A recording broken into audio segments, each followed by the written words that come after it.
আসসালামু আলাইকুম। তো অনেক দিন পর আপনাদের মাঝে চলে আসলাম আবারও। আজকে আমরা যাচ্ছি হচ্ছে গ্রামে। তো গ্রামে যাওয়ার বিষয়টা আপনাদের সঙ্গে আমি শেয়ার করতে যাচ্ছি।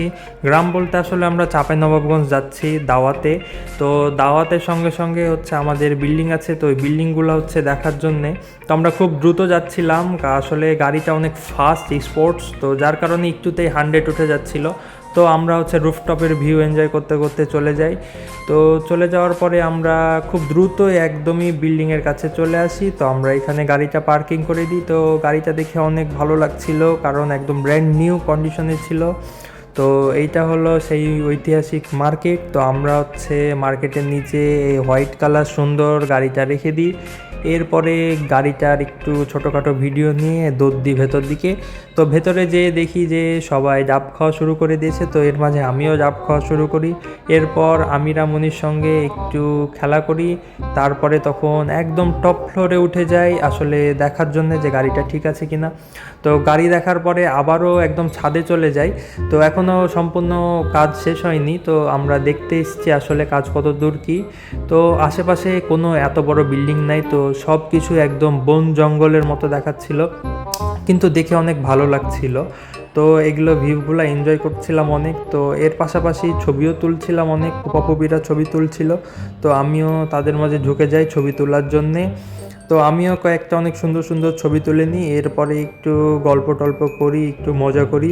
তো তারপরে তখন হচ্ছে সবাইকে বলি যে আমার সঙ্গে আসতে, যে ছবি তুলবো তাই, কিন্তু আসলে আমি এখানে ভিডিও করছিলাম। তো এখানে ফুপিকে হাই দিতে বলি, কিন্তু আসলে ফুপি হাই দেয়নি। তারপরে কিছুক্ষণ পর আমিরামুনিও এত ওপরে একা একা উঠে চলে আসে। তো এরপরে আমিরামুনি সুন্দর একটা ভিডিও করে দিই। এরপরে আমরা আরেকটু মজা করে নিই। তো মজা করার পরে আমরা হচ্ছে এখান থেকে নেমে যাই। তো তারপরে কাকু তখন রাস্তা দেখিয়ে দেয় আমাদের আরও একটা বিল্ডিংয়ে যাওয়ার। তো ওই বিল্ডিংয়ের নিচে হচ্ছে আমরা গাড়িটা, এত সুন্দর গাড়িটা এইভাবে পার্কিং করে রেখে দিই। তো তারপরে হচ্ছে আমরা একটু সামনের দিকে হাঁটা শুরু করি। আসলে আমরা চাচ্চুর বাসায় যাচ্ছিলাম এখন দাওয়াত খেতে। তো চাচ্চুর বাসায় এটা, তো আমরা হচ্ছে চাচ্চুর বাসায় চলে যাই। তো চাচ্চুর বাসায় যাওয়ার পরে দেখি যে সন্ধ্যা হয়ে গিয়েছিল, তবুও এখন রান্নাবান্না চলছিল। তো হচ্ছে আমরা সুন্দর মতো খাওয়া দাওয়া করে একটু গল্প করে বের হয়ে যাই। তো তারপরে আবারও এত সুন্দর গাড়িটা আমরা বের করি রাজশাহী যাওয়ার উদ্দেশ্যে। তো আমরা হচ্ছে রাজশাহীর দিকে রওনা দিই, কিন্তু রাস্তাতে যেতে যেতে মনে হলো যে একবার রেস্টুরেন্টে কিছু খাওয়া দরকার। তো সবাই মিলে ডিসিশন নিয়ে আমরা হচ্ছে চাপাইয়ের ঐতিহাসিক আলাউদ্দিন রেস্টুরেন্টে চাইনিজ খেতে চলে যাই। কিন্তু আমাদের পেটে কোনো জায়গা ছিল না, তো আমরা ছোটোখাটো কিছু অর্ডার দিই। ছোটোখাটো বলতে স্যুপ, চিকেন, এইসব। তো রেস্টুরেন্টটা অনেক সুন্দর ছিল। আমি আসলে ভাবিনি যে এরকম রেস্টুরেন্ট চাপাইয়ের মধ্যে আছে।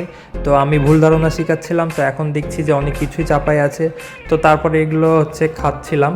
তো এখানে হচ্ছে শেফটা হচ্ছে করেছিল কি, স্যুপের মধ্যে সব থেকে বেশি সস দিয়ে দিয়েছিল, যার কারণে হচ্ছে স্যুপটা আমরা সেই রকমভাবে খেতে পারিনি, কিন্তু চিকেন ফ্রাইটা ছিল মোটামুটি ভালো। তো আমরা সুন্দর মতো এগুলো খাওয়া দাওয়া করে বের হয়ে যাই রেস্টুরেন্ট থেকে। আসলে আমরা এখন রাজশাহীর দিকে যাব, কিন্তু অনেক রাত হয়ে গেছিলো, যার কারণে আমরা হচ্ছে খুব তাড়াতাড়ি গাড়িতে উঠে পড়ি। তো তারপরে আস্তে সুস্তে বলতে গেলে আমরা প্রায় 150 স্পিডে একদম রাজশাহীর দিকে রওনা দিয়ে দিই।